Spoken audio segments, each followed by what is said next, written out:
આત્મા નિર્ગુણ ક્યારે થાય? વચનામૃત ગ્રંથનો પાઠ કરવાથી શું પ્રાપ્તિ છે? પ્રશ્નોના જવાબ માટે સાંભળો સાગર કથા 7 મે 2024ના અમૃત બિંદુ. વક્તા પરમ પૂજ્ય સદગુરુ શ્રી રામકૃષ્ણદાસજી સ્વામી. શ્રી સ્વામિનારાયણ સંસ્કારધામ ગુરુકુળ ધ્રાંગધ્રા. ભગવાનના ભક્તને વિશે જ્યારે મનુષ્ય દેહનો પ્રાકૃત ભાવ આપણે ઉઠાવી દેશું તે દિવસે અક્ષરના ગુણ પ્રવેશવાના અને આત્મા નિર્ગુણ થઈ જશે. અક્ષરના ગુણ જ્યારે એનામાં આવિર્ભાવ પામશે ત્યારે આત્મા પુરુષોત્તમ રૂપ થઈ જશે. બહુ સરળ ઉપાય છે. એક જ વાત છે કે કોઈને દેહધારી આપણે નહીં માનીએ.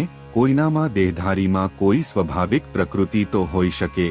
પરમાત્મા આ ધરતી ઉપર અવતાર ધારણ કરે અને મોટા પુરુષો પ્રગટ થાય તો એ મહાપુરુષો પણ આ લોકની બાંધેલી જે મર્યાદા કહેતા જે કંઈ સિસ્ટમ છે એનો તો એ ભંગ ન કરે. એટલે સ્વાભાવિક પ્રકૃતિ તો મોટા પુરુષો એમાંય હોઈ શકે, પણ એની સામે દ્રષ્ટિ નહીં કરતા એ ક્યાંથી આવ્યા છે અને આપણને ક્યાં પહોંચાડવા માંગે છે, આ બે વસ્તુની નોંધ લેવી જોઈએ.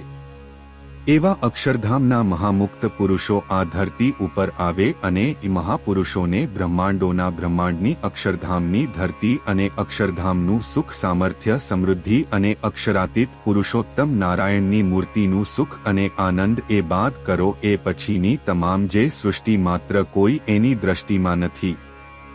નહીં કોઈ સામર્થ્ય, નહીં વચનસિદ્ધપણું, એની દ્રષ્ટિમાં કશું જ નથી આવતું. એવા મુક્ત પુરુષ જ્યારે અલ્પ જીવને પોતાનો માને ત્યારે એ મહાપુરુષની કૃપા કેટલી કહેવાય. આપણે એનું મૂલ્ય સમજીને કેટલું સમજીએ. મહારાજ અને મહારાજના એવા મુક્ત પુરુષ બહુ અગાધ હોય છે.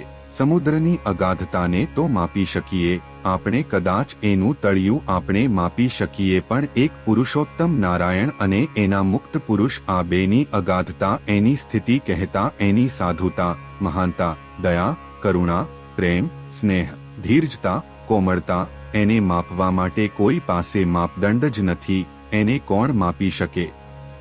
ભગવાને જે સ્થાનકને વિશે જે લીલા કરી હોય એને સંભાળી રાખવી અને નિત્ય તેને ગાવવી આ મોક્ષનો હેતુ છે. વચનામૃતનું કદ બહુ નાનું છે પણ એનું ફળ મહા મોટું વિરાટ છે.